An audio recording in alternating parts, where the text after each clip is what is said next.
much is really enough is very tricky. First, I wanted to save for a Maruti 800. Then once I bought the Maruti 800, I wanted to save for a Honda City. Once I got the Honda City, I wanted to save for a bigger car. So really, there is nothing like enough. There's only so much that you can use, you can enjoy, And my father always used to say that, what is the point of money in the bank if you do not help somebody in their most crucial hour of need? We both hail from a middle class family, and we have seen a lot of giving back to society from parents and our teachers. And I think that's always been there in our mind as we started out our career. The initial 10 years, you're trying to make, make progress in the career, want to make, buy a house, buy a car, and make sure that, your children, are in good school, etc. I think few years back, we became financially comfortable.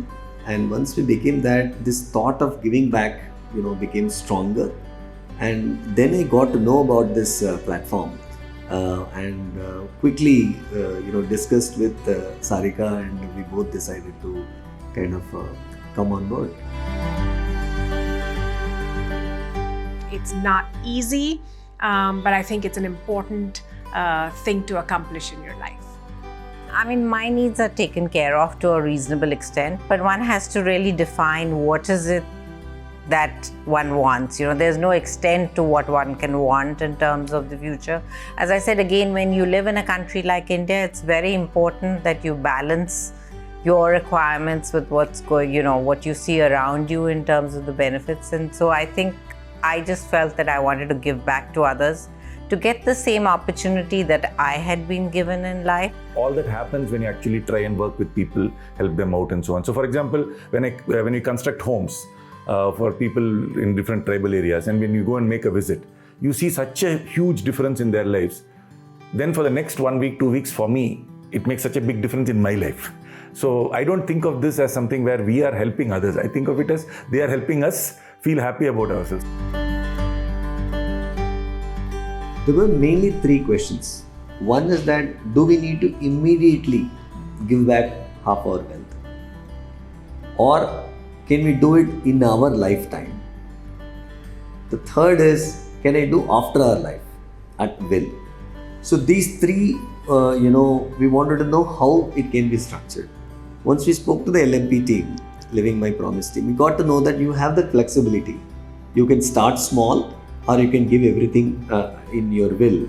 So the moment that became clear, I discussed with Sarika, and Sarika and I got quickly aligned because we both had that desire to give back.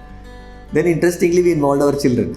I have a teenage daughter, Shloka, and I have an 11-year-old son, Vedant.